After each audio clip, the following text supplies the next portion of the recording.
how to survive in Colombia. You gotta avoid the dangerous women. Let's get into it. From Mason.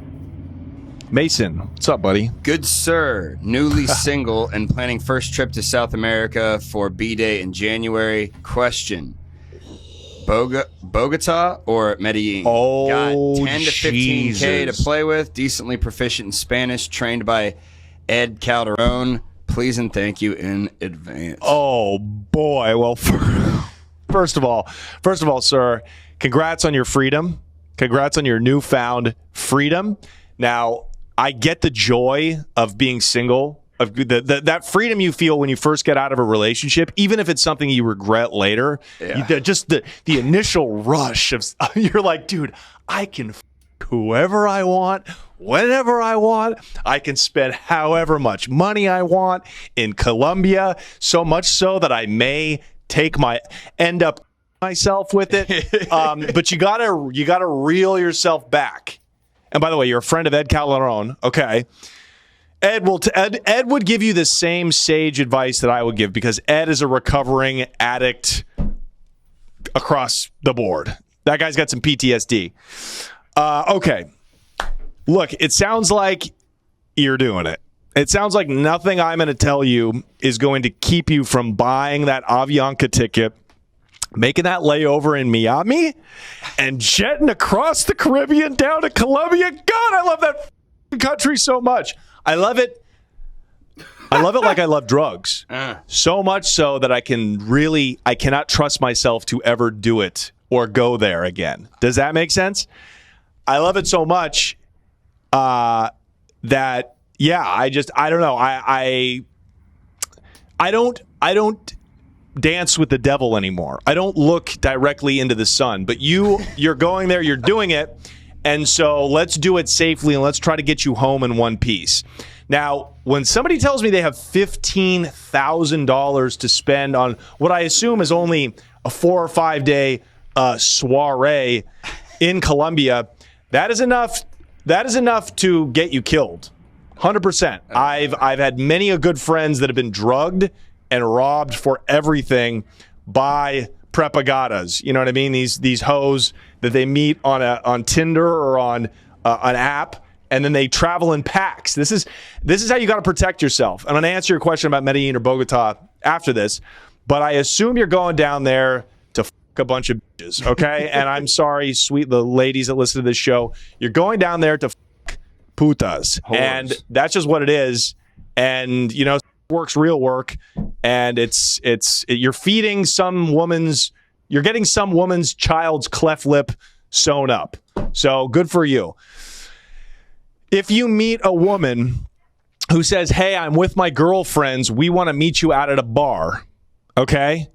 And you go there by yourself. This is how they do it. They travel these bandits. They're like, basically their whole hustle is robbing tourists, right? So if you go there, they're going to get you nice and drunk, and then they're going to slip something into your drink. They're going to take you back to wherever you're staying, and they're going to clean you out for everything you have, all your electronics, all your cash. And sometimes these drugs are strong enough to actually kill you, right? They're probably not intentionally meaning to kill you, but your heart stops, right?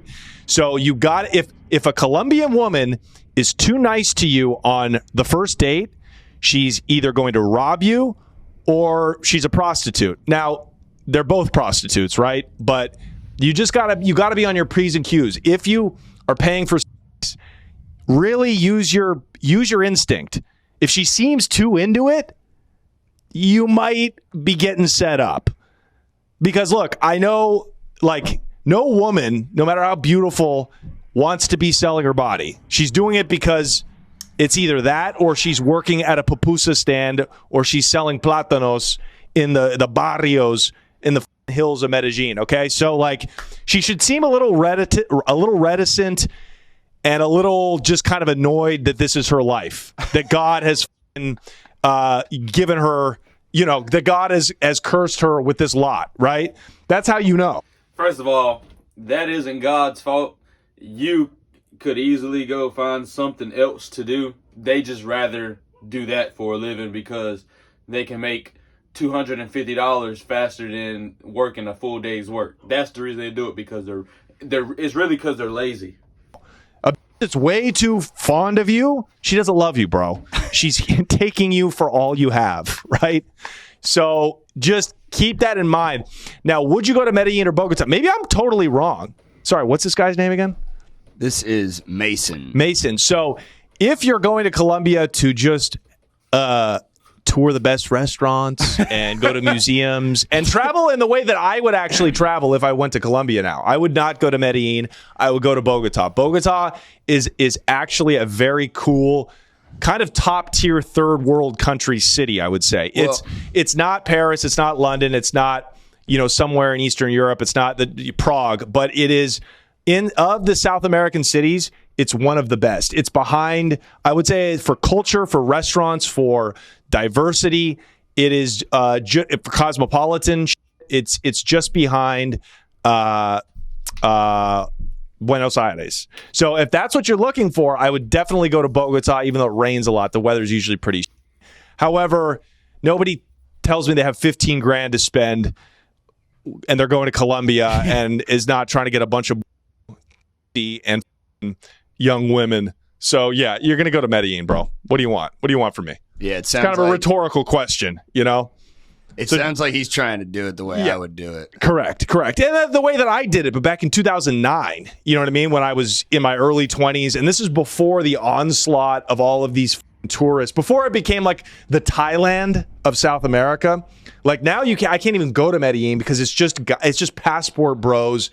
Like, dude, they speak no Spanish. They have no respect for like the customs and they're just like degenerates, And I get why black guys. Is it really that oversaturated with passport? Oh my God, bro!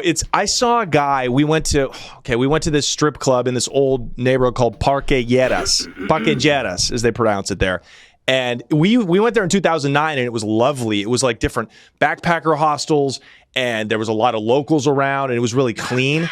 I went back there in 2019, and it was just kind of and nothing. It was just it had turned into just a place, dens everywhere. And I saw this like Dutch dude stumbling down the street in his flip flops, just jaw.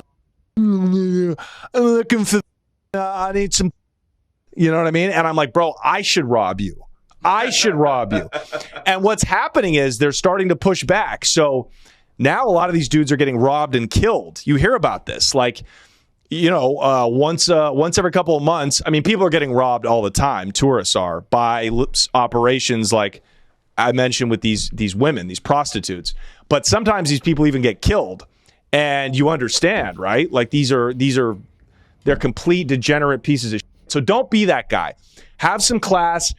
Talk to somebody who can get you an app. I'm like teaching people how to get procure.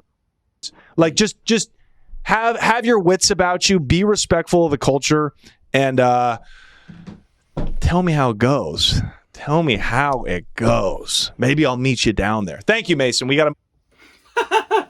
Maybe I'll meet you down there. It's crazy. Hey, if you're gonna involve yourself with them kind of people, you gotta take what come with it. Me personally, I don't want no parts of that kind of shit. Like, think about it. You're doing something with a woman who's been with probably over 1,000 guys already, literally. Especially being that place is known for the women.